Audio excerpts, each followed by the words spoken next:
serie de allanamientos ejecutó la Fiscalía especializada en la lucha contra el crimen organizado en busca de elementos que conduzcan al autor intelectual del asesinato del teniente coronel Guillermo Moral. Estamos viendo en imágenes lo que es el acceso a la cárcel de máxima seguridad de Minga Guazú, donde llegó un contingente de efectivos policiales y de la Fiscalía para allanar la celda de Miguel Isfrán Galeano, quien está recluido en este preciso lugar. Y hay que recordar que en el 2023, el militar asesinado estuvo asignado en la cárcel de Viñascue y fue el que frustró la entrega de un celular al acusado de ser un importante jefe narco.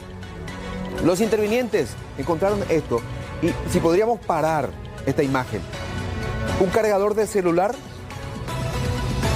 un libro, un código penal y procesal penal y el estuche de un teléfono celular. ¿Qué indica esto?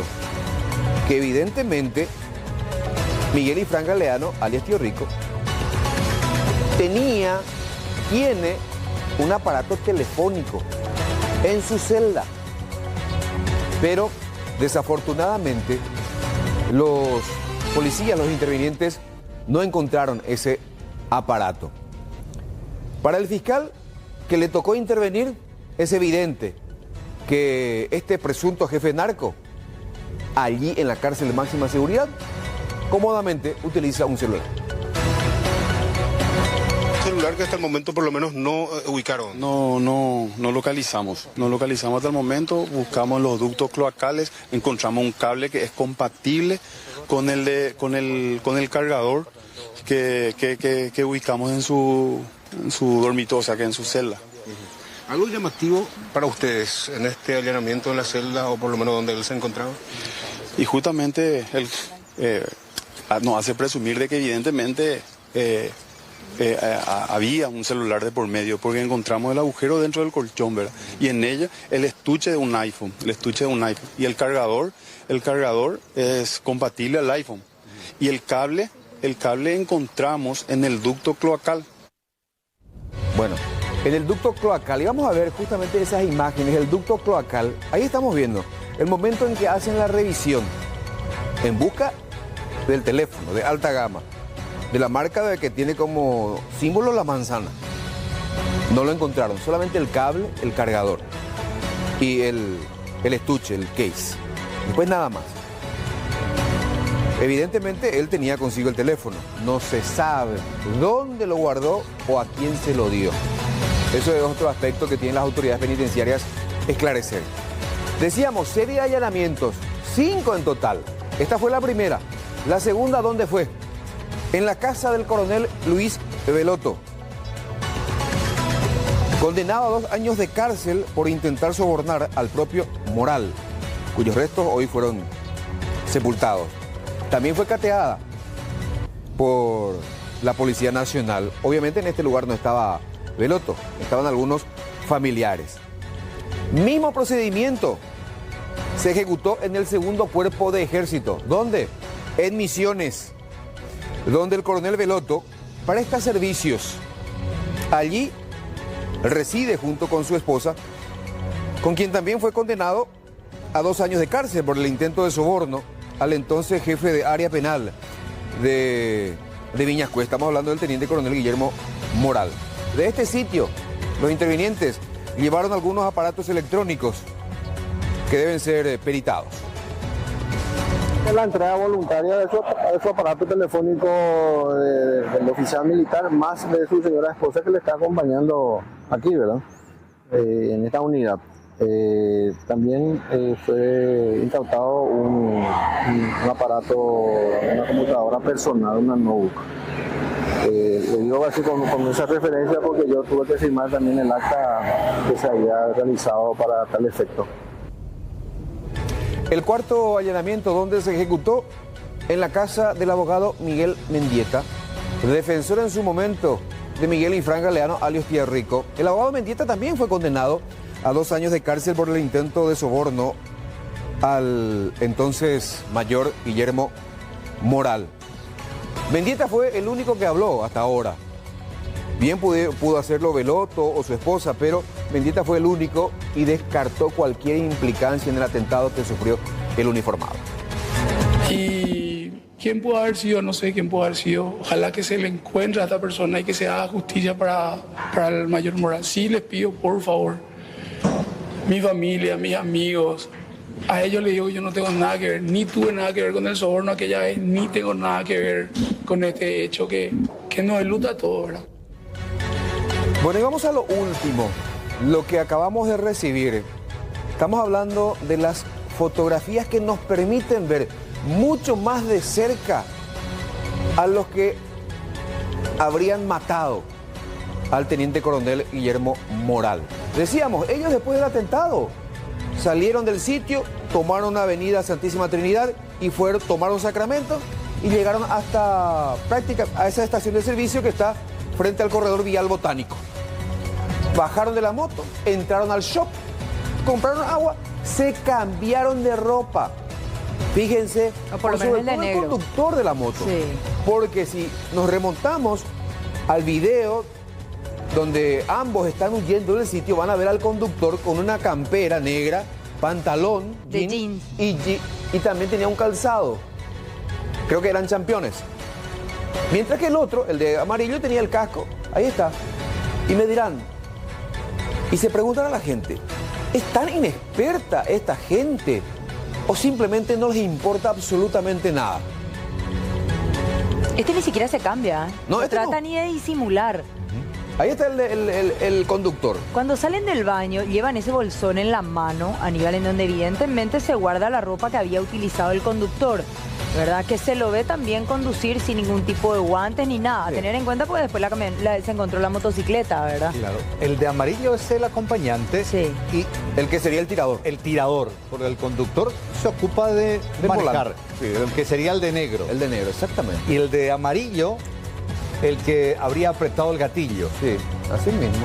Bueno, apelamos igual también a la gente que los reconozca y que sepa, mira, es fulano de tal. Mira, tranquila. Reporte a la policía sobre sus identidades. La policía ya los tiene identificados. Lo que busca ahora es la colaboración de la gente para saber Claro. dónde ¿Ustedes se están. percatan? Sí. Uno de ellos ingresa al baño, se cambia, mientras el otro le espera sentado, viene, después se sientan ambos. Sí, en una mesita. Beben agua, beben una gaseosa, mientras esperan que llegue ese vehículo, no sé si La de plataforma. o algún cómplice. Que los termina rescatando, por decirlo de Sí. alguna manera, ¿verdad? Y se dirigen de vuelta sobre sus mismos pasos. La información que tengo es que es el servicio de una plataforma que ellos pidieron a través del teléfono celular y, Pero- que llegó allí. Mucho más fácil de ubicarlos, porque sí o sí está registrado para pedir una plataforma. Pero imagínate, Carlos, lo irónica de su actuación, porque ellos, después de tomar este vehículo, van sobre sus pasos, como bien decía Aníbal. O sea, fueron en la misma dirección en donde cometieron el hecho. O sea, ni siquiera tuvieron miedo o se tuvieron que haber cruzado con la policía si es que esta efectivamente los estaba buscando, pero no se cruzaban con nadie, ¿verdad? No, Porque toda la policía. despistaron completamente al abandonar la motocicleta y subir a este vehículo, pero ir en la misma dirección, desafiante. Pero por supuesto que la policía iba a estar despistada, porque ¿recuerdan los datos que dieron de que era una moto trail Sí, y de que el acompañante, o sea, el tirador, tenía una Remera prenda roja. de color rojo? sí. Claro. Después vimos que era una moto cobradora, Ahora, entre bastante ya golpeada. Entre un rojo y amarillo hay mucha diferencia Mucha también, diferencia, ¿verdad? Porque suponete que, bueno, una excitación emotiva de quien haya estado escuchando los disparos, vio el homicidio, se confundió, pero entre rojo y amarillo. En lo único que coincidieron, Carlos, es el que ambos tenían un casco de color negro. Sí, Sí. y que creo que el atacante tenía zapatillas. Zapatillas. Sí. Y que seguía teniendo la zapatilla Sí. allí. Bueno, la detención podría ser inminente Sí. si la policía ya tiene todos los detalles al respecto. Y si la detención se da finalmente, podríamos saber quién fue el mandante. Que es a Si lo que se tiene que llegar. dicen los expertos, que si el mandante fuese verdaderamente del crimen organizado, estos jóvenes, No van a hablar, no es que no van a hablar porque serían liquidados, por eso. por los cabos sueltos que dejaron. Porque se mostraron por todo lugar donde pasaron. Ahora me llama la atención la juventud de ambos, ¿eh? Sí. Porque en la imagen, sobre todo en esta, se ve el de negro, joven, hasta no parece siquiera que tiene mayoría de edad. Hay otra fotografía también en donde el joven de amarillo está en la caja, pagando el agua que compra y se le nota una cara de juventud extrema. Ahí está. Parece que paga Ahí con está. sí. Ahí ya están sentados los dos en la mesita, hay una inclusive más cercana.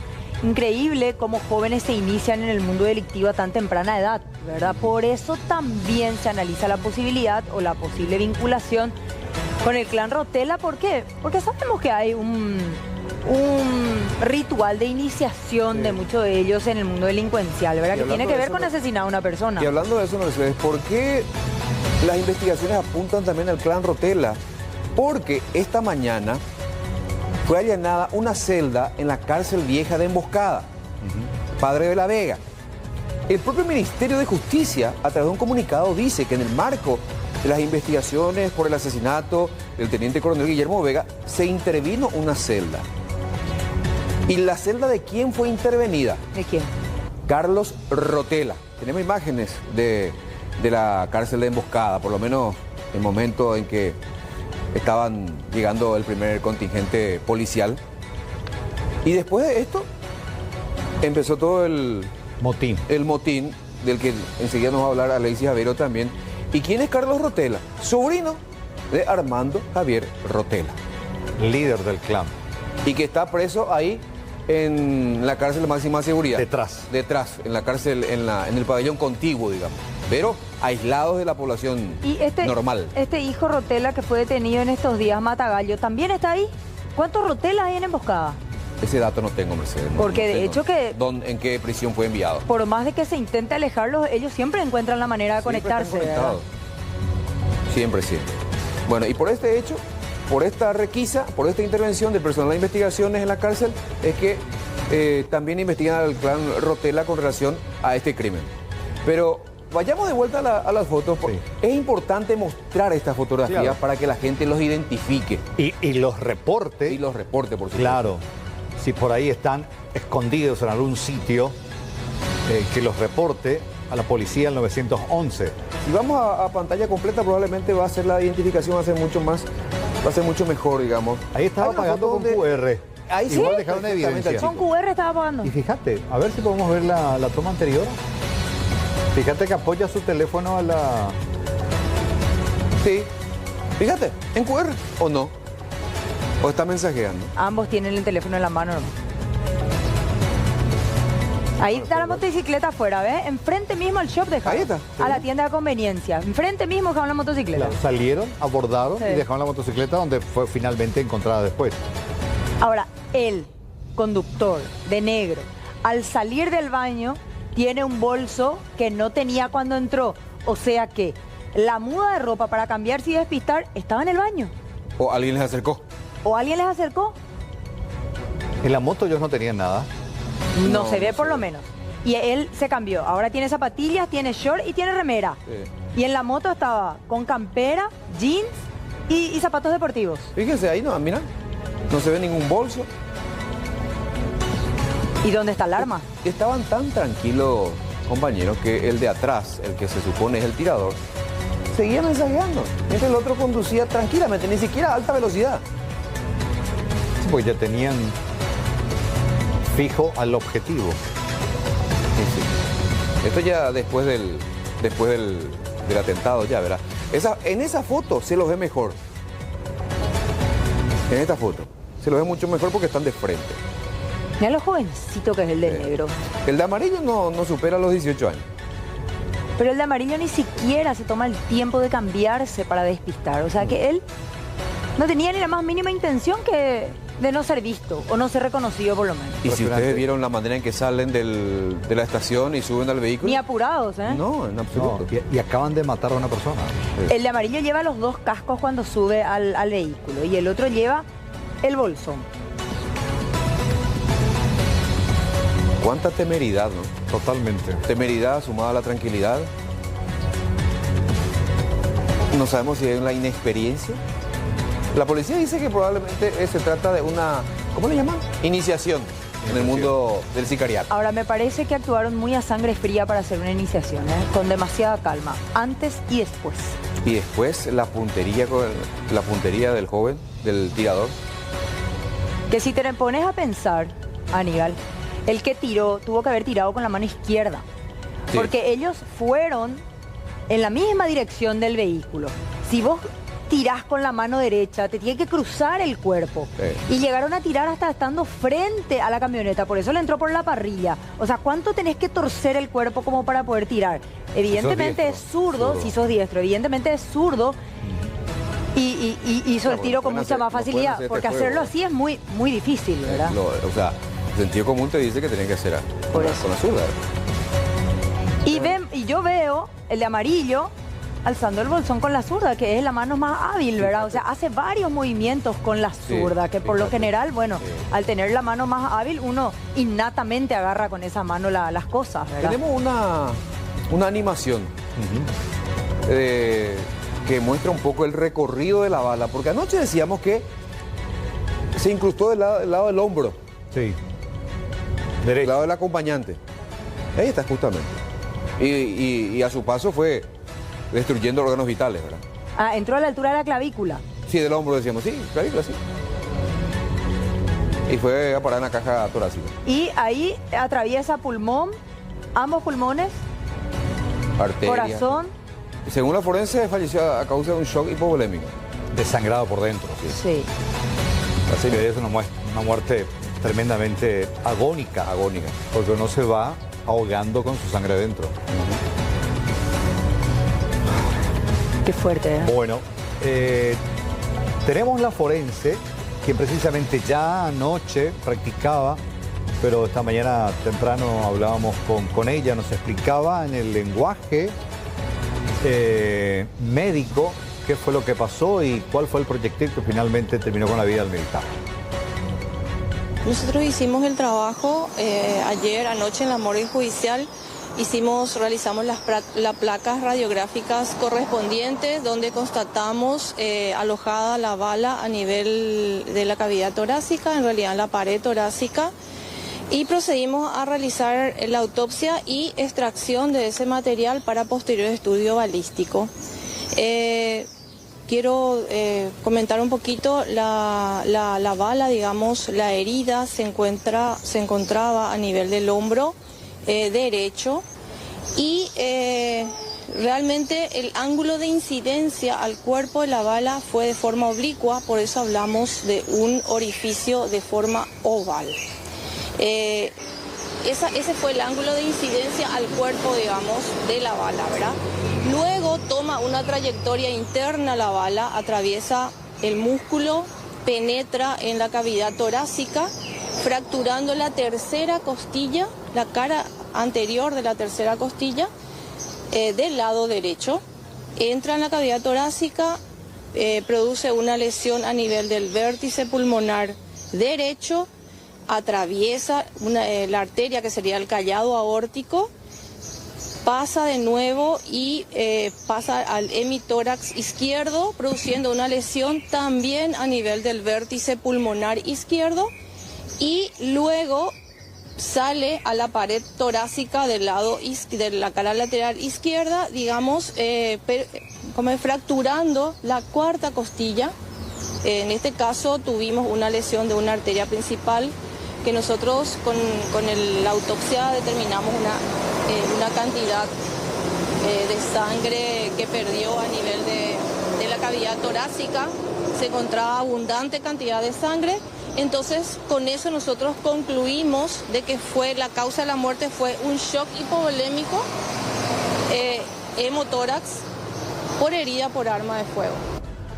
Y a propósito siempre de este tema, y algo que ya lo adelantaba Aníbal, la intervención de la cárcel de Emboscada, Pabellón Viejo Alta, específicamente Padre de la Vega, alberga a unos 430 internos, el Pabellón Viejo Alta.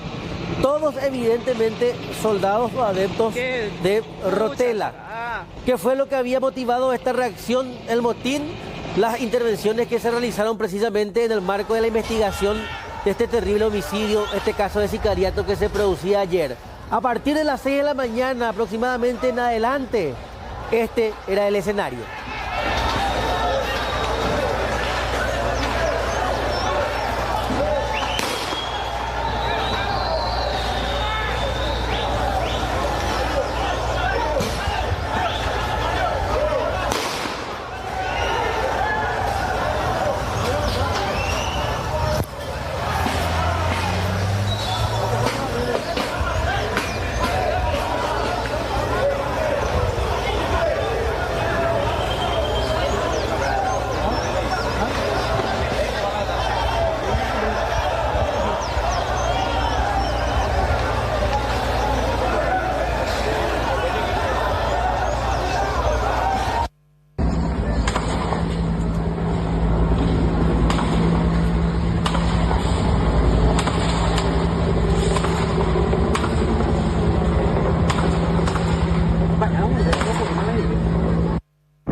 Finalmente la policía, tras la llegada de los refuerzos, pudo contener a esa turba de personas privadas de su libertad que en ese momento se amotinaban. Ya la situación fue controlada, de hecho, rápidamente, si bien posteriormente habían algunos que otros incidentes, ya eran inclusive de menor rango, no con la intensidad, porque acá, 2 horas después aproximadamente, ya comenzábamos a recibir las imágenes de cómo las fuerzas especializadas lograron contener a las personas privadas de su libertad. Ya en un momento de la cobertura, nuestro compañero Cristian Vázquez captaba estas imágenes de personas tras las rejas, evidentemente. Nunca mejor gráfica esta imagen para hablar de la condición de estas personas que están privadas de su libertad.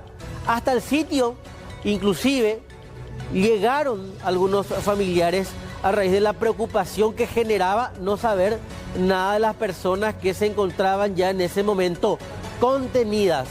Ahora bien, hay otras personas que estaban adentro, pero a raíz de la urgencia tuvieron que salir. Las esposas, las señoras, las parejas, porque muchas confesaron en el enlace de nuestro compañero que les tomó en la privada. De sorpresa, habían 8 parejas en ese momento en la privada, salieron desesperadas, en el buen sentido de la palabra, ante la situación, evidentemente. Entonces, esto es lo que decían. Sin compasión, y todos cometemos errores, nadie somos perfectos, ¿verdad? Y ellos actuaron demasiado mal, a nosotros nos sacaron de la privada, nosotros estuvimos quedándonos anoche, y no tuvimos nada que ver, nos trataron de todo un poco. Hasta nuestras pertenencias nos sacaron todo. Hay varios heridos, cosa que por eso no quieren que usted entre porque van a mostrar la realidad. Y ustedes tienen que entrar para ver, porque ellos siempre así hacen. Bueno, ahí está. Se sigue escuchando el griterío, a ver si pueden captar.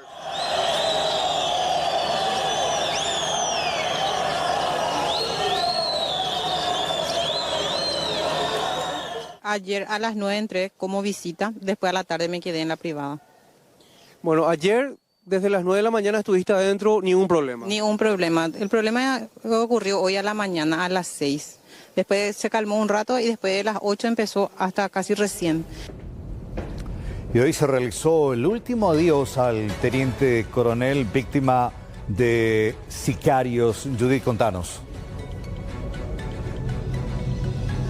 Una característica ya por parte de las Fuerzas Armadas. Aparte de los uniformados también estuvieron familiares, amigos, los camaradas de su remesa y también los compañeros de facultad del teniente coronel Guillermo Moral, que ayer, un poco pasado de las 16 horas, era asesinado por estos sicarios. Mucho trabajo investigativo está avanzando y de a poco se tienen más datos acerca de sus posibles identidades. A la par es lo que se vivía en horas de la tarde de hoy ya en el cementerio de la Recoleta del Salón. llevaron justamente al salón velatorio, llevaron los restos hasta el cementerio de La Recoleta para que sus restos descansen en este sector destinado justamente para los militares, el Panteón Militar, donde previamente se llevó a cabo una ceremonia, discursos por parte de sus camaradas, así como también lo que respecta a la entrega de la bandera por parte de los altos jefes a la madre de este militar asesinado. Vamos a compartir justamente un poco de ese ambiente tenso, doloroso que se vivía esta tarde en el cementerio de La Recoleta, dándole el último adiós en medio a una sensación de injusticia y falta de protección que destacaban en todo momento sus familiares, principalmente madre y hermanos. Escuchemos cómo se vivía esta tarde en el cementerio de La Recoleta, el último adiós al teniente asesinado. Al doblaje correctamente de nuestra enseña patria, la sagrada tricolor bandera, la roja, blanca y azul. Querida madre, en nombre y representación de las Fuerzas Armadas de la Nación, le hago entrega del Pabellón Nacional de la República del Paraguay, símbolo sagrado de la patria. Esta es la misma que defendieron los héroes y heroínas en las dos grandes guerras de nuestro país, cuando al igual que su hijo Guillermo, miles de paraguayos ofrendaron su sangre joven para cumplir el sagrado deber del soldado guaraní, cual es de vencer o morir.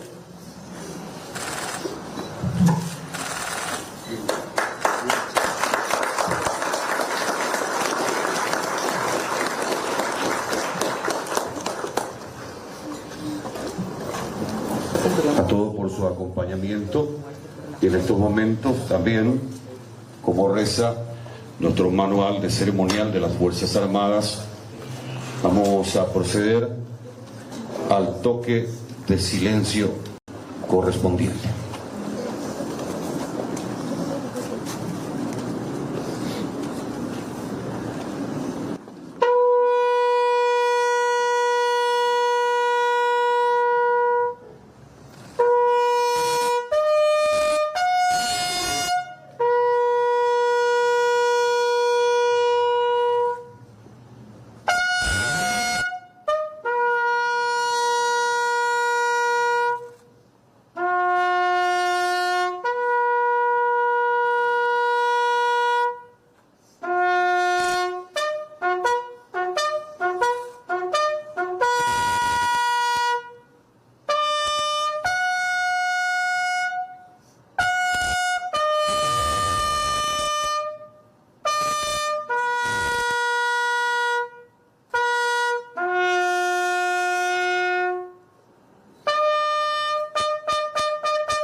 Bueno, doña Jacinta Centurión, que tuvo la difícil tarea de despedir a su hijo en estas circunstancias, la bandera como símbolo precisamente de su juramento y entrega a la patria, donde hace alusión al vencer o morir, es lo que nos explicaban justamente acerca del significado de esta entrega a la madre de este militar asesinado. Ella trató de contenerse en todo momento, ella estuvo a la altura, pero en un momento dado ya cuando tuvieron que llevarlo a la última morada, se quebró ella, así como los hermanos también, y fue el instante en el que aprovecharon para exigir nuevamente justicia. Hasta luego, hermano. Muchas gracias por tu enseñanza. Que no se cometa el mismo error con otra persona. Que ese error sea una lección aprendida. Pero lastimosamente cegando tu vida. Gracias por todo, hermano. Bueno, esa sensación de falta de respaldo y protección que sintieron en estas últimas horas con lo ocurrido con el teniente coronel Moral es precisamente lo que destacaron en este último adiós y así se retiraban. Es lo que se vivió en esos minutos, donde por cierto también estuvieron allí presentes todos los altos jefes de las Fuerzas Armadas. Por cierto, dialogamos con el coronel Raúl Fleitas, él es director de comunicación social de las Fuerzas Militares, también camarada del militar asesinado. Lo conocía desde infancia, aparte el uniforme, era su amigo también y así lo recuerda. Y esto es lo mínimo que las Fuerzas Armadas le puede dar por la mujer. Él le dejó mucho a las Fuerzas Armadas. Dejó su ejemplo, dejó también, así como dije, dejó su vida por amor a la patria. Así como cuando le entregamos el pabellón a su madre, también nosotros de esa manera le rendimos este homenaje y él juró defender aquel pabellón nacional y cumplió con eso. Él vivía así como estaba, sin ningún miedo, porque él siempre creyó en que todo iba a ser justo y bueno, y tuvo este final. No sabemos en que esto ante la justicia va a dilucidar todo lo que pasó. Nosotros como Fuerzas Armadas vamos a acompañar todo este proceso. Vamos a poner todo de nuestra parte y todo el apoyo para que esto sea dilucidado, para que pueda ser aclarado en su momento, y eso los familiares no tienen que tener ni la menor duda de que nosotros vamos a acompañar y vamos a hacer que esto sea aclarado, conforme la justicia así lo requiera. Bueno, destacar que la ex esposa y las hijas de 18 y 16 años también estuvieron presentes para dar el último adiós. Recordemos que en las últimas horas el propio hermano del militar asesinado dio datos acerca de las sospechas hacia la ex esposa precisamente, pero ella se demostró bastante tranquila en toda esta ceremonia, incluso se acercó también para despedirse. Veremos en los próximos días qué es lo que se puede tener en cuanto a información referente a la investigación. Excelente, Judith, gracias, buenas noches. Responsables del asesinato del militar Guillermo Moral ya fueron identificados por parte de la policía gracias a las imágenes del circuito cerrado que veníamos compartiendo con ustedes. La motocicleta utilizada para este ataque fue abandonada en una estación de servicios a minutos nada más de la escena del crimen.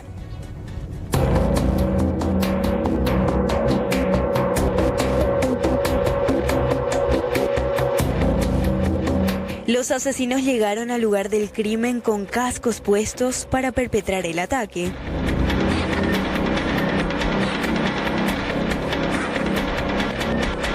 Sin embargo, al abandonar la motocicleta en la estación de servicios, lo hicieron a cara descubierta. Tras dejar el biciclo en el lugar, abordaron un vehículo de plataforma y se dieron a la fuga. El biciclo utilizado en el crimen figura a nombre de Juan Federico Soto, quien ya está siendo buscado por la Policía Nacional. En tanto, los investigadores alegan que los hombres que aparecen en las imágenes del circuito cerrado también fueron plenamente identificados. Es un elemento, el biciclo es un elemento muy importante porque vincula a nuestros sospechosos en este momento y todo lo que tiene que ver con elementos fílmicos también que sean de interés importantes para poder llegar a identificar a estas personas. En realidad que el tema de las muertes por encargo tiene varias formas y maneras de llevarse adelante. Esta es una de ellas, ¿no? La de utilizar un vehículo, abandonarlo y ser nuevamente llevados en otro tipo de vehículo. En este momento yo no quisiera hablar demasiado de la pesquisa que estamos llevando adelante. Comisario, ya se tiene el nombre del supuesto propietario de esta motocicleta. ¿Qué se sabe de este hombre? Estamos nosotros trabajando en eso, por eso le digo, estamos en un trabajo multidisciplinario en donde no podemos dar mucha información. Las investigaciones sostienen que el asesinato del militar Guillermo Morán habría sido por encargo. Los responsables serían jóvenes que estarían iniciándose en el mundo del sicariato y que fueron contratados para ejecutar el crimen. Y luego de este acto de sicariato, por supuesto que en el Parlamento no se hicieron esperar las repercusiones. Los congresistas culparon principalmente a las autoridades por este tipo de hechos. El asesinato del teniente coronel Guillermo Moral pone en evidencia la falta de respuestas de los organismos de seguridad. El senador Rafael Filisola responsabiliza directamente a las autoridades por no haber actuado a tiempo. Si no se evitó este crimen es porque no le pusieron seguridad al mayor Moral. Deberían pues haberle puesto seguridad, deberían haber hecho inteligencia para justamente determinar quiénes le estaban siguiendo. Deberían haber tomado medidas preventivas. El Estado le abandonó. La forma en que ocurrió el crimen y la aparente pasividad institucional generan sospechas de complicidad. La senadora Yolanda Paredes advierte sobre un posible encubrimiento dentro de la cúpula militar que habría facilitado el ataque. Yo entiendo como encubrimiento directo. Del momento que no tenía la custodia necesaria, este militar le dejaron totalmente desprotegido. Él ya tenía amenaza y no me van a decir que la Policía Nacional, al recibir una denuncia de este nivel, donde estaba en juego la vida de un testigo clave en caso de narcotráfico, no se haya comunicado a la cúpula militar. El militar fallecido había denunciado en mayo del 2023 que un abogado le hizo un ofrecimiento de 10 millones para hacer llegar un celular a Miguel Ángel Insfrán, alias Tío Rico.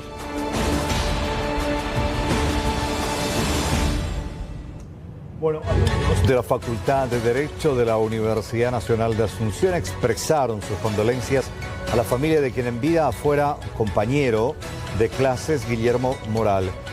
Los presentes llevaron flores, velas blancas como símbolo de respeto, pidiendo principalmente justicia y paz.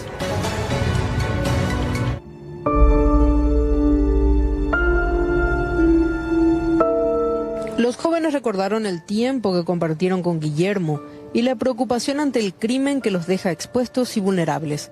Según mencionaron, en reiteradas ocasiones ya solicitaron una patrulla a la Comisaría 12 que está a cuadras de la institución educativa, que al menos marque presencia en los horarios de entrada y salida, justamente por la inseguridad en la zona.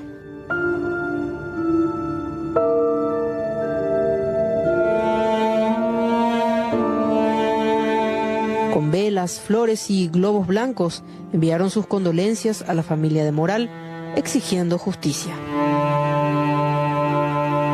Y hacemos esto en memoria de él, ¿verdad?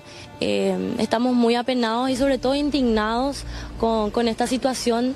Esto no se va a quedar así, no nos vamos a quedar de brazos cruzados y nosotros vamos a exigir a todas las autoridades hasta que realmente se encuentren a los responsables de esta penosa situación. Nos pone muy tristes porque somos alumnos del 5º año. El año que viene tendríamos que estar graduándonos con él y esta gente, esta mafia le quitó la oportunidad a él. El 2 de octubre va a quedar históricamente como una fecha que van a luchar por siempre en los corazones de nosotros los estudiantes, de la ciudadanía toda, porque sobre todo Guillermo, como ustedes saben, era una persona ya con una carrera en el servicio de la patria. Estaba apostando a seguir formándose. Obviamente era porque quería seguir sirviendo a nuestro país.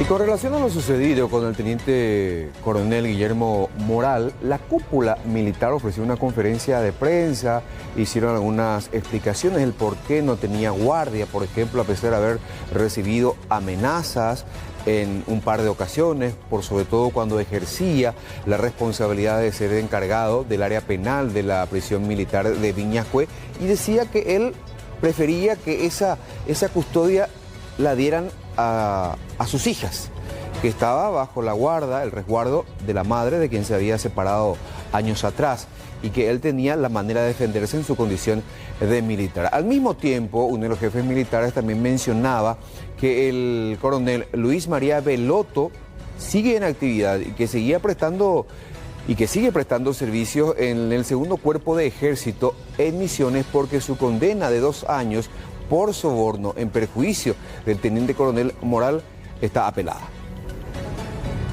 Nosotros no tenemos un protocolo de acompañamiento en estos casos. Siempre actuamos, y les comentábamos esta mañana, ¿verdad?, que hemos tenido casos en que personal militar que tuvo algún tipo de inconveniente ha solicitado a la institución resguardo, tenemos casos puntuales de eso, pero en particular el comando de las fuerzas militares no ha recibido ningún pedido de parte del teniente coronel Moral en su momento, ni hemos tenido conocimiento de que él había sido amenazado o que haya tenido algún tipo de incidente durante su desplazamiento a su lugar de trabajo. Como ya lo manifestó el general Narváez, él está prestando servicio en la Suprema Corte de Justicia Militar desde el año 2020. Estuvo en la dirección del Servicio de Justicia Militar que tiene sede en Viñascué, donde luego de los eventos de la denuncia que él hizo, se ha tomado la determinación de hacer un relevo, porque ya llevaba mucho tiempo ahí y fue cambiado en su lugar de trabajo, pasando a prestar servicio directamente a quien piensa viajar por la Ruta 2 este fin de semana. Tenga mucho cuidado porque continúan los cierres intermitentes por parte de los cañicultores. Esta es la imagen que se presenta hoy tanto sobre la Ruta 2 como en el tramo que comprende Colonia Independencia, zona de Embocayatí. Hay dos cierres activos prácticamente en este momento. Intermitentes, se logra abrir por varios minutos, pero continúa ahí la protesta de los cañicultores. Y esto se va a extender probablemente de forma permanente en este fin de semana, hasta tanto se obtenga por parte de las autoridades de Petropar una respuesta concreta. Finalmente, hoy se realizó una reunión con las autoridades de Petropar y con los líderes cañicultores. Vamos a las siguientes imágenes que muestran también el cierre de ruta. En esta reunión realizada en la jornada de hoy, no se llegó a un acuerdo. Lo que pidió Petropar es que por el momento se levante la protesta, una tregua hasta el día martes y que regrese al presidente de la República para poder darles una respuesta concreta. Recordemos, ellos piden que se termine la obra del tren de Molienda, una obra fundamental para poder procesar la materia prima. Lo que dice Petropar es que esta obra, que ya está avanzada hasta el 82%, es inservible porque se realizó de mala manera, por lo que las obras deben empezar desde cero, algo que es completamente rechazado por los cañicultores. Y lo que revelaron después de la realización de esta reunión es que hubo un tono bastante elevado, mucha tensión, mucho nerviosismo y un entredicho entre los líderes y las autoridades. Escuchemos lo que señala. Por diálogo, pero vengo choque hoy, porque obrero y potá hoy termina la nueva Molienda. Acuérdate tu que hoy va a pasar, oye ya puedo ir pasar pea, 1, a 2 que tú hoy judicializado, diga tú yo poco de.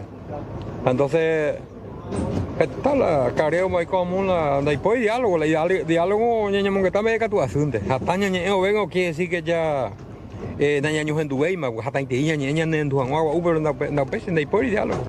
Pea oñe boturamo ore wingo ore ro puta mala de Dios que es grande porque trocengo ore abastecia económicamente rombo tu día ore familia lo weru pepe la ore tacuane miro caruro y coponaja con no ñe termina y ore nuevo tren de Molienda jaspear cabo caray pero pea orendo oye güey mani menor y me contento.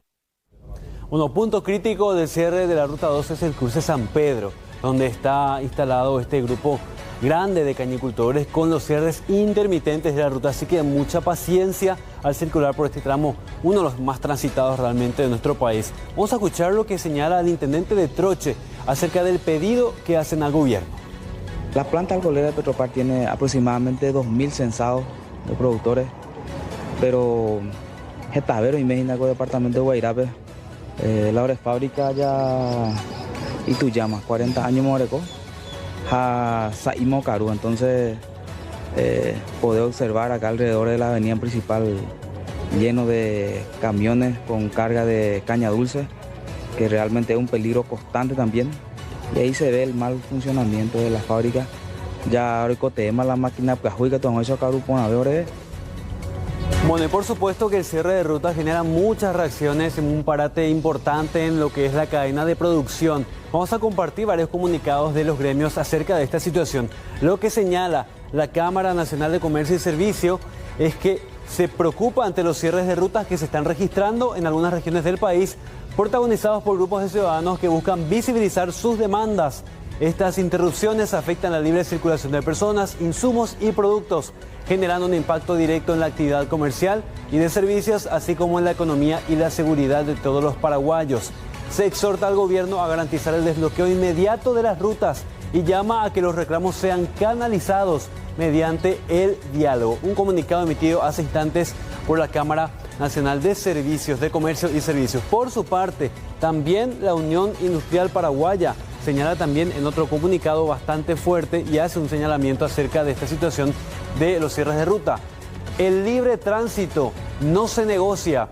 Demandamos de las autoridades competentes a garantizar el cumplimiento de las leyes y el libre tránsito de personas y mercancías en todo el territorio nacional, tal como lo establece nuestra Constitución.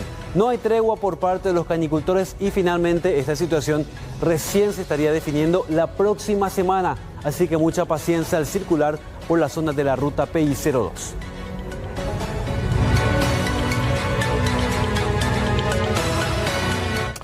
Y uno de los rincones más pintorescos de Asunción combina historia y vida. En sus 3 manzanas cuadradas habitan alrededor de 150 familias y unas 700 personas que han hecho de ese sitio, de ese lugar, un ejemplo de unión y arraigo.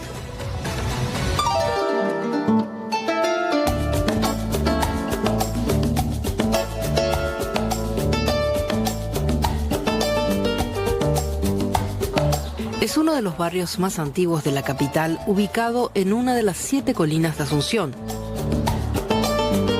Los pilares de esa comunidad siempre fueron la capilla y el club, con más de 1000 metros cuadrados. Allí se juegan partidos de vóley y futsal. Entrenan unos 70-80 chicos, quienes ya participan en las formativas de la APF. En 1960 y 1970 estas fotos están grandes jugadores cuando San Jerónimo era potencia en vóley masculino, donde ganó 10 campeonatos de seguido. Eran todos jugadores acá de la zona y adyacente acá al barrio. De esta gente solamente 2 siguen ya con vida todavía, ¿verdad? Son reliquias del San Jerónimo que le dieron muchos logros deportivos al Club San Jerónimo. Antes las canchas no estaba aquí, estaba en... Los inicios de San Jerónimo en 1926 fue en fútbol de campo y estaba asociada a la asociación, a la Liga Paraguaya de Fútbol cuando eso. Y tenía su campo deportivo acá cerca del puerto. Y había 5 canchas, había ahí. Una de ellas era la cancha de San Jerónimo, pero era fútbol de campo. Y después por el tema de la guerra del Chaco y todo eso, se ponen los jugadores a la guerra y se terminaron las canchas. Y la vuelta de la guerra ya se dedicaron al vóley masculino.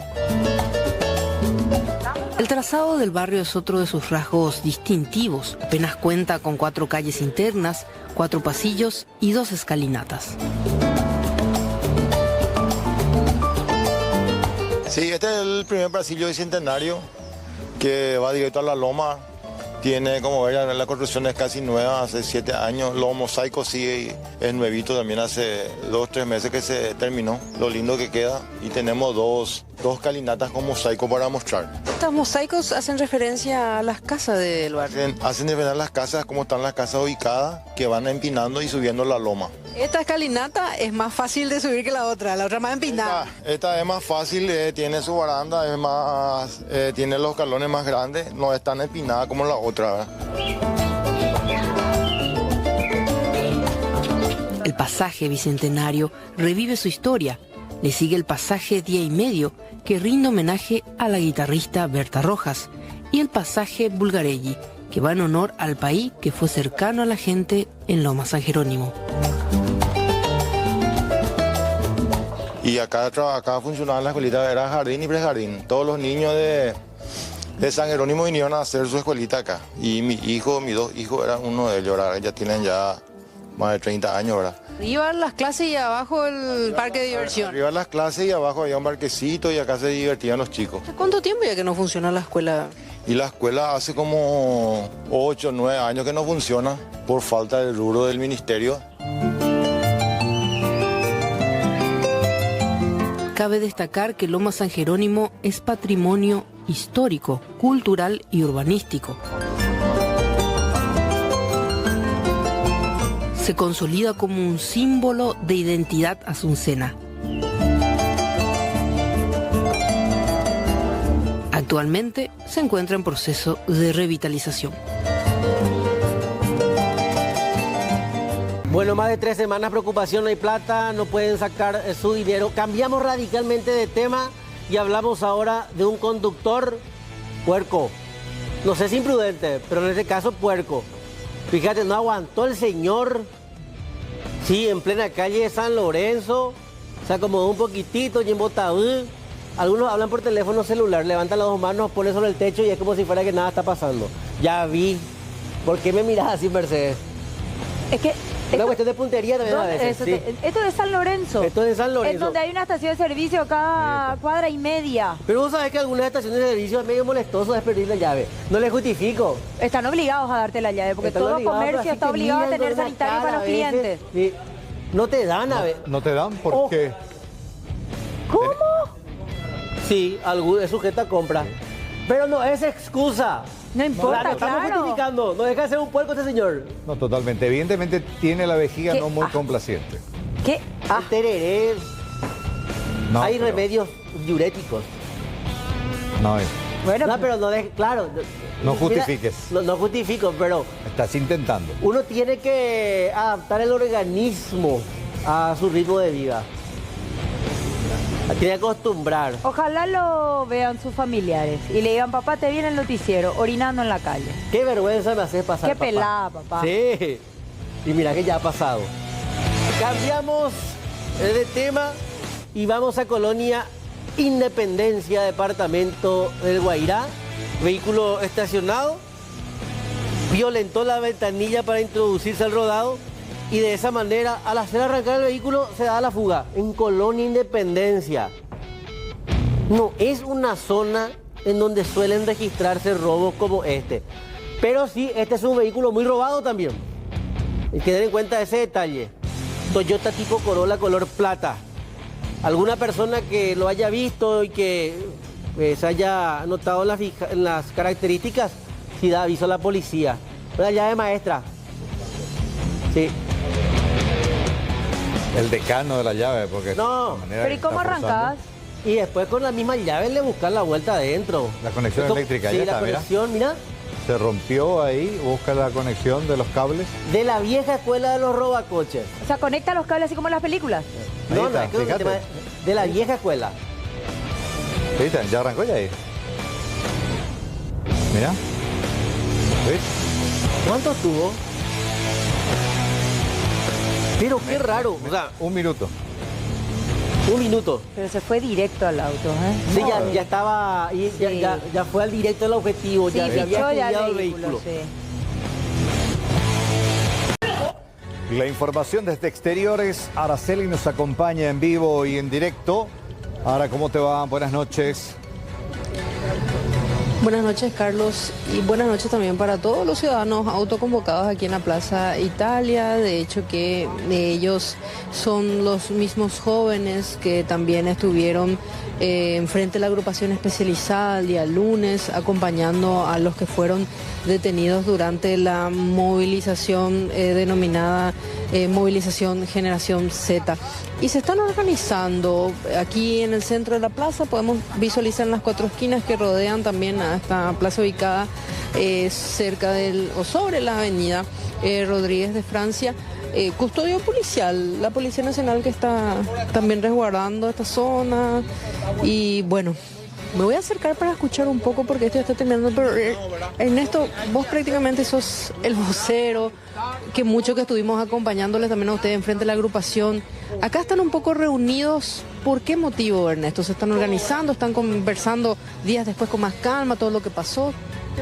Sí, primero que nada no soy vocero, sino soy partícipe de esta asamblea y venimos hoy a reunirnos compañeros y compañeras jóvenes a conversar, a hacer democracia y decidir las acciones que vamos a llevar a cabo para que no quede en impunidad y con las expresiones bravuconadas que hizo el ministro Riera ante el Congreso explicando su operativo que fue un fracaso, donde terminó rompiendo huesos, terminó con compañeros torturados, aprendidos injustamente. Entonces hoy nosotros nos hacemos presentes de vuelta a dar una vuelta más a esta situación, que no quede en el paredino más, ya que cada vez está más jodida la situación y sin embargo la Policía Nacional lo que hace es perseguir a manifestantes que buscan un futuro mejor, principalmente a nosotros los jóvenes, ¿verdad? Hoy en esta asamblea nos intimidaron, cascos azules, hidrantes, más de 100 policías, y cómo ese operativo para una asamblea ciudadana, ¿verdad? Cuando sin embargo vemos todos los días casos de injusticia, entonces ya sabe la gente que en qué va su impuesto, ¿verdad? El Estado te saca plata para investigar a manifestantes y no para solucionar los problemas de injusticia que vive cada día la gente común, ¿verdad? ¿Qué tal? Ayer estuvo horas y horas, casi todo un día, el ministro, la cúpula policial y después un sicariato enfrente de la Facultad de Derecho de la Universidad Nacional de Asunción. ¿Cómo qué piensan de eso ahora? ¿Qué pudieron conversar aquí? La lectura que tenemos sobre eso nos pareció muy gráfica, ¿verdad? Porque el otro día se estuvieron tirando flores en el Congreso Nacional en un operativo exitoso, unos 3.000 uniformados con caballos, con motos, para reprimir a 300 jóvenes. Y un día después un oficial del ejército es asesinado. O sea, ¿de qué inteligencia estamos hablando? O sea, la inteligencia para criminalizar manifestantes, que somos jóvenes, estudiantes, porque para eso está todo el aparato represivo del Estado, ¿verdad? Pero después esa inteligencia es aplicada para otro tipo de cosas, no. Entonces esa es nuestra mayor crítica y basta de criminalizar las marchas, basta de criminalizar el clamor ciudadano. El día de hoy fue muy duro venir a una asamblea autoconvocada por los jóvenes estudiantes que realmente nos juntamos a discutir qué vamos a hacer, ¿verdad? Y que seamos recibidos por un centenar de policías, por un carro hidrante, por un convoy de los antidisturbios. Creo que es un amedrentamiento brutal desde el Estado. Creo que nunca la democracia estuvo tan en vilo con este tipo de hechos que atentan contra el derecho a reunión. O sea, ¿de qué estamos hablando? ¿Piensan autoconvocar o avisarle a la ciudadanía que van a marchar otra vez estos días? ¿Cómo se están organizando? ¿Cuál es la invitación a la ciudadanía paraguaya? Mira, justamente ahora nos agarraron discutiendo justamente eso. Estamos viendo cuáles van a ser los siguientes pasos, porque definitivamente algo hay que hacer. La lectura que tenemos es que esto no es casualidad, no fue un operativo que salió mal, sino esto es una política de Estado, es una política que busca criminalizar este tipo de manifestaciones instrumentalizadas a través del Ministerio Público. O sea, Riera es responsable de lo que pasó el otro día y también, y también fue ejecutado por una fuerza represiva como lo es la Policía Nacional. Entonces esos son nuestros principales señalamientos y no nos vamos a callar. Aunque les cueste aceptarlo, vamos a estar acá hasta el final de sus días o de los nuestros. Pero ¿estuviste 24 horas en la agrupación? Sí, fui uno de los que estuvo 24 horas privado de nuestra libertad. La verdad que tenemos varias denuncias con respecto a la falta de garantías procesales, que es lo más duro que tenemos que denunciar. O sea, porque a nosotros ¿cómo se dice? Nos pueden decir que no sé, hay infiltrado, todo tipo de cosas, pero el clamor es genuino. Y una lectura que tenemos es que ningún paraguayo puede pasar en la celda en la noche después de haberse ido a manifestar, porque no hay cosa más de dictadura que es que se violen las garantías, y es algo que no le deseo a nadie, porque no saben la incertidumbre que es que te estén llevando a una comisaría sin saber quién te está llevando, a dónde te están llevando y cuánto tiempo va a pasar. O sea, imagínense lo que estamos hablando, y creo que todos, nosotros como hijos de la democracia, tenemos que ser custodios de ella y nunca darla por sentada. Esta gente no le importa que las garantías estén en la Constitución, se manejan un nivel de impunidad que no podemos aceptar.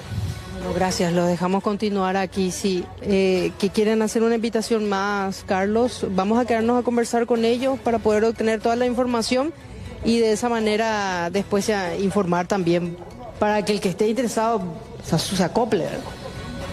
Bueno, perfecto, muchísimas gracias por este contacto, Araceli. Sí, buenas noches. yo solamente, creo que mis compañeros ya dijeron todo y estoy totalmente de acuerdo con ellos. Yo solamente quiero decirte a vos, ciudadano, que estás viendo ahora la tele, ¿estás harto? ¿No te harta, Pico? Sumate a la lucha. ¿Qué es sumarte a la lucha? Esto que estamos haciendo ahora es democracia, es ejercer el derecho a reunirnos. ¿Saben? O sea, bueno, ustedes no lo habrán visto porque están acá solamente grabándonos, pero acá estamos un grupito civilizados debatiendo nuestras siguientes acciones que pronto le vamos a socializar, pero hay carros hidrantes, hay cordones de policía en cada esquina. Mi punto es, reúnanse en sus ciudades. Ahora, por ejemplo, el 12 de octubre estamos queriendo convocar en Luque, en la plaza de Mariscal López, en la plaza de General Aquino, el que está al lado de la peatonal, de 2 a 5 el 12 de octubre, una asamblea abierta a la ciudadanía para poder articular desde el Luque. Entonces, esto mismo ustedes pueden hacer desde sus ciudades y unámonos, no seamos células todos por separados, unámonos siempre. Gracias ahí también, Carlos. Agregaba eso. Bien, excelente. Bueno, vamos a seguir informando acerca de un tema bastante indignante.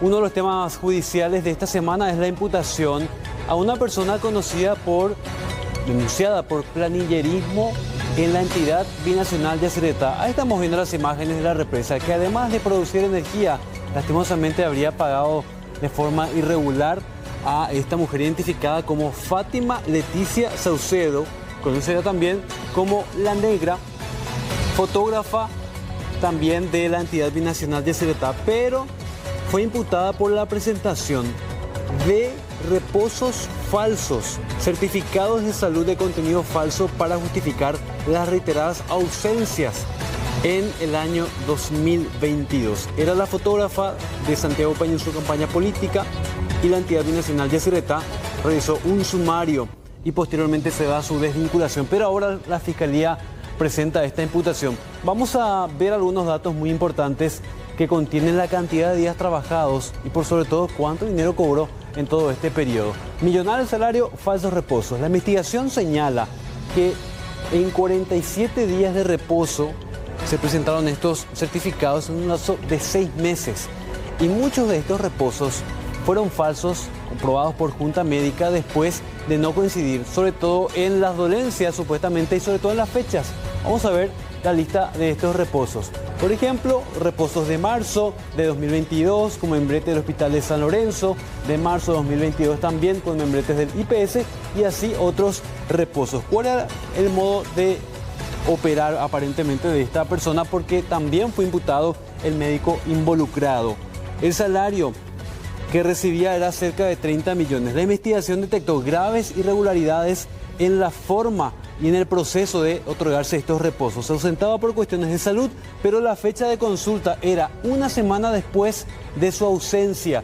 Ahí es donde la Junta Médica determina precisamente que estos reposos son falsos. La Fiscalía constató que estos reposos eran retroactivos. Y fíjense esta cifra indignante, también del año 2022.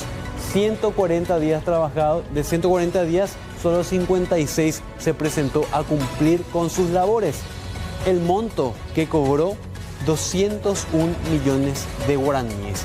Todo este tema relacionado a esta mujer identificada como Fátima Leticia Saucedo Zelaya fue un escándalo de planillerismo en la EBI en su momento y ahora finalmente la Fiscalía presenta esta imputación acerca de los reposos falsos. Vamos a recordar un momento frente a la entidad binacional de Yacyretá que retrata el escrache que hizo un grupo de trabajadores a esta mujer al abandonar la EBI.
Y a continuación vamos a compartir un posteo que hacía la primera dama de la República, la señora Leticia Ocampo, con relación a esta serie de audios que estuvimos compartiendo justamente aquí en 24 horas y que hacen relación al manejo del dinero en efectivo, en sobres, que eran enviados a través de su entonces gerente de familia a distintas casas comerciales para el pago de cuentas, por sobre todo por la compra de ropas. ¿Y qué es lo que dice este posteo de la primera dama? Dice: como primera dama, mi compromiso con mis ejes de trabajo sigue firme e inquebrantable. Sin embargo, como Leti, me siento sumamente avasallada ante tanta manipulación de mi nombre, integridad e intimidad. En la vida siempre me manejé con mucho respeto y buen trato hacia los demás, y en particular en lo que refiere a personas de mi confianza. No puedo evitar brindarles además afecto y todas las oportunidades que se encuentren a mi alcance para que puedan crecer en todos los aspectos de su vida, dice. Entonces, cuando esa confianza se quiebra, abre paréntesis, y a ello se le suman grandes intereses de otros que buscan desprestigiar para su beneficio propio, invaden el dolor, la tristeza y la decepción. Finalmente, solo me resta confiar en Dios y en el tiempo, que pone todo y a todos en su lugar. Y ahí abajo, Leti, y un emoji de corazón a su lado. Por un lado, los sobres del poder. Antes que una explicación, el enfoque es otro, totalmente distinto. Pero el que habló acerca de la denuncia presentada por un grupo de parlamentarios de la oposición en contra del presidente de la República por al menos 4 tipos penales, en principal enriquecimiento ilícito y lavado de dinero, hoy conferencia de prensa de su abogado, Ricardo Preda, quien entre otras cosas dijo que no se puede abrir una causa penal en virtud a insinuaciones.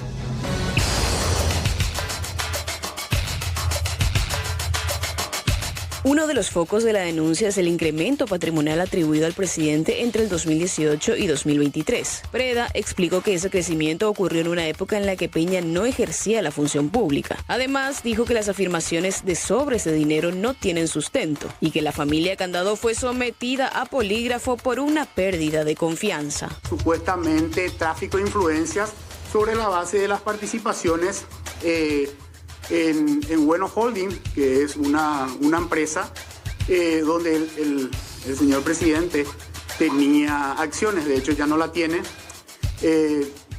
y esa empresa, Bueno Holding, a su vez forma parte de un grupo económico que se llama Grupo Vázquez. Hacer una denuncia sobre la base de suposiciones, bueno, no es acorde a un Estado de Derecho. O sea, una investigación penal no se puede abrir sobre la base de lo que yo supongo. Algunos audios que hablan de te dejé tanto en un sobre para llevar a pagar tal cosa. Bueno, eso absolutamente no tiene ninguna ilegalidad en sí misma. O sea, el manejo efectivo no tiene ninguna ilegalidad de ninguna manera.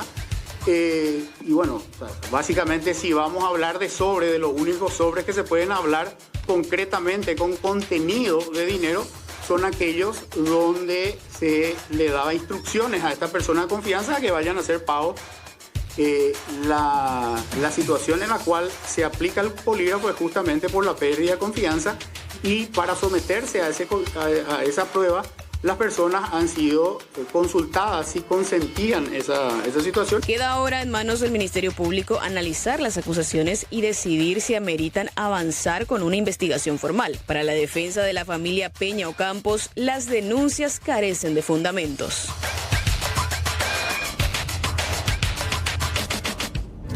Y en una parte de esta extensa entrevista brindada por el abogado del presidente, el doctor Preda no solamente minimizó, literalmente dijo que el hecho no existe e hizo una analogía. El presidente va a salir a aclarar si había o no $200.000 en la casa presidencial, si se manejaba tanto dinero en efectivo y de dónde provenía. ¿Él va a salir a hablar en algún momento? ¿O bueno, usted no va a aclarar eso? Bueno, si alguien hace una afirmación, que yo acá en el fondo de la oficina tengo un unicornio engrillado, obviamente no voy a salir a hacer una explicación de algo que definitivamente no existe y no tiene absolutamente ningún sentido. Por lo que les dije antes, si la afirmación de esta señora es inconsistente, yo no puedo aclarar, digamos, lo que una persona dice y que no tiene ninguna consistencia. Tratamos de graficar lo que decía el doctor Preda con relación a esto.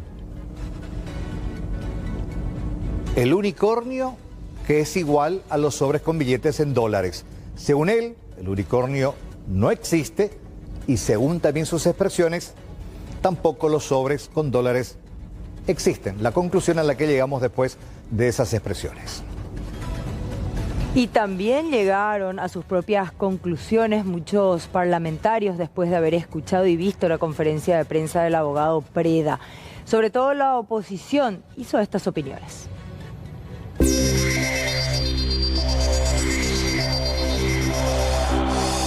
Yolanda Paredes criticó duramente a la primera dama por gastar $5.000 en ropa, cuestionando cómo puede justificar ese gasto cuando el salario del presidente es mucho menor. ¿Cómo puede justificar la señora que hizo una compra de $5.000 en ropa cuando su marido cobra $4.700? Agarrar la calculadora, sumar y restar y te das cuenta de forma inmediata que la señora jamás pudo haber comprado. Se compraba pantalones de 1.250.000 guaraníes. Se compraba sandalias Valentino. ¿Pero qué se cree esta señora de la realeza? Recordó la visita del presidente y la primera dama, de la que salieron llorando. A 2 años denunció que no compraron ni lavandina y que el edificio se cae a pedazos. Se fueron llorando, lágrimas, Nambrena, luego que había sido que ellos no conocían las necesidades del INCAM. Hoy, 2 años después, ni siquiera se tomaron la molestia de ir a comprar lavandina para INCAM.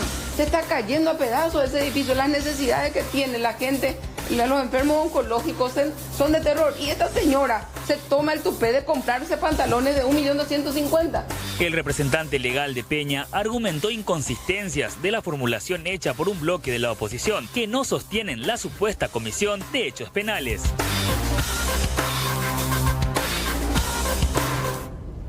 Y la disidencia colorada también aprovechó la polémica en la que está inmerso el presidente de la República. En particular, Arnoldo Mins dejó de lado una fiesta de cumpleaños que se estaba realizando en Coronel Oviedo para dirigir algunos mensajes al jefe de Estado. Por ejemplo, que deje de lado al dios del dinero, al dios Mamón, y también le pidió que corrija su vida y también el rumbo del país. Y yo les traje hoy un sobre, pero no vino de Mburú Villaroga. Este sobre, yo quiero que vaya a Mburú Villaroga. En Mburú Villaroga, señor presidente Santiago Peña, se adora un Dios falso. No el Dios de los cristianos, no el Dios de la Biblia, el Dios Mamón, el Dios dinero, es el que se adora en ese lugar. Y como país cristiano, queremos que reconduzca tu conducta, señor presidente. En vez de someter a tu empleada y criaturas al polígrafo, aquí he juntado algunas preguntas para que usted, presidente, y su señora esposa, ustedes sean sometidos, le desafío a que sean sometidos ustedes dos al polígrafo hoy en día. Hay preguntas que desafío a la Fiscalía, a los entes contralores, que se hagan cargo de este asunto, que realmente nos avergüenza como colorados y como paraguayos. ¡Cuaya Ovalema, Santi! ¡Ovalema! Es el momento de corregir el rumbo de tu vida y de la conducción de nuestro país. Paraguay es de todos, no de los bandidos. Bueno, ya estamos prácticamente cerrando nuestra semana de festejos del aniversario número 60 de la televisión paraguaya y coincidentemente también con los años.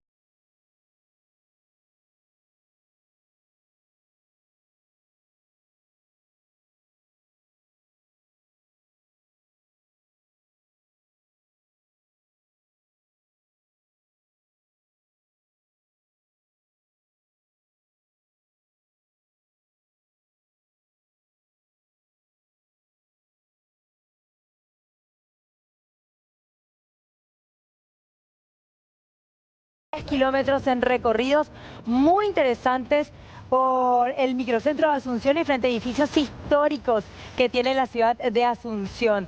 La SNT Universitaria RAN 2025 ya está cada vez más cerca. Bueno, tenemos tiempo hasta las 21 horas en el Shopping Villanorra. Hoy hasta las 21, mañana, sábado 4, desde las 9 de la mañana hasta las 14 horas.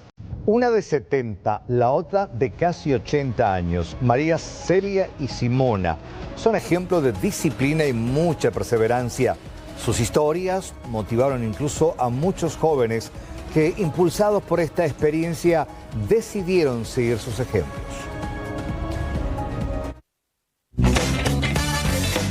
Es muy importante cuidar nuestra salud. Esto es el mejor remedio, dicen los médicos, que tomar una pastilla. Con una voluntad de hierro y una pasión inquebrantable por el deporte, María Celia y Simona demuestran que la edad no es un obstáculo para ejercitarse y cuidar de la salud. Animadas por sus familias y armadas de coraje, ambas rompen los estereotipos. Se levantan cada mañana con la determinación de seguir adelante, desafiarse a sí mismas y trabajar duro para tener una mejor calidad de vida.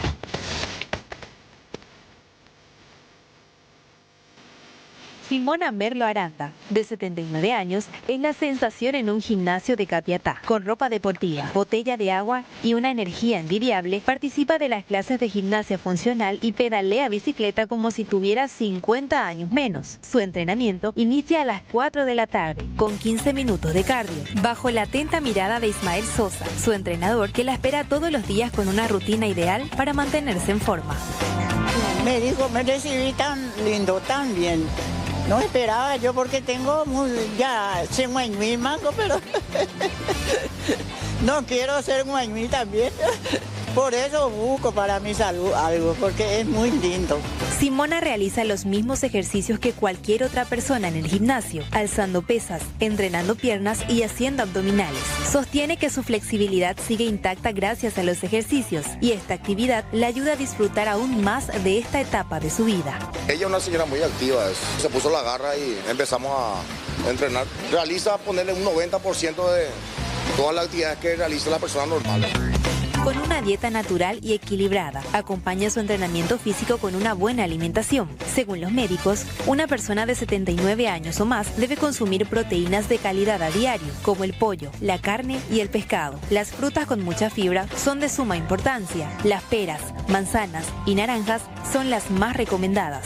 Simona se encarga de preparar su comida e inculca a su familia a comer sano al igual que ella. Yo hago guiso de pollo o de carne, no tan delicado, porque lo que nos come cosas fritas y cosas así, pan. Anhela recibir sus 80 años de la mejor manera, con una salud impecable y la seguridad que su estado físico le brinda. Quiero festejar a lo grande porque eso no cualquiera no cumple. María Celia es otra muestra de perseverancia incorruptible. A los 19 años viajó a Argentina, donde tiempo después encontró su verdadero amor, el atletismo. Lo que empezó como un hobby terminó convirtiéndose en su nuevo estilo de vida, una actividad que más tarde la llevaría incluso a visitar varios países.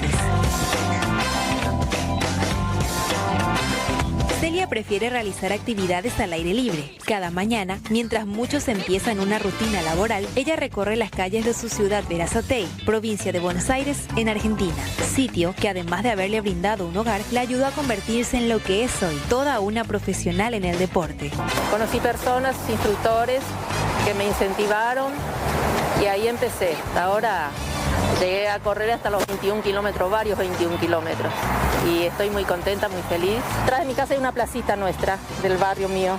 Y ahí le mandé a limpiar una caminada así para trotar ahí. Participó en decenas de maratones, destacándose entre los primeros lugares. Con medallas y trofeos, tiene una gran colección. Sus logros la llevaron a entrenar a otros jóvenes, que motivados por su historia, alistan su atuendo deportivo y salen a correr. Lo voy guardando las medallas, ¿viste? La llegada y la del podio, que por suerte tengo varias. Creo que un 80% de todas las carreras hice podio. A Santiago de Chile, ahí siempre que voy, también por suerte hago podios, y acá a Asunción. Y después de Argentina, dentro de la Argentina, varias carreras. María Celia alcanzó metas en diferentes países, enfrentando el paso del tiempo, pero sin rendirse nunca. Celia dejó huellas, no solo en las pistas, sino también en la vida. María Celia y Simona nos recuerdan que el deporte es una gran herramienta para cuidar la salud y transformar la calidad de vida. Con la mente clara, el cuerpo fuerte y el ánimo en alto, ambas demuestran una verdad innegable. La edad no es un límite, sino una oportunidad para seguir desafiándose. Salga a hacer maratón, acá se va a hacer en Canal 9, lo invita a todos. venimos, vamos a ir, yo me voy ya otra vez. Me dice yo por todos lados.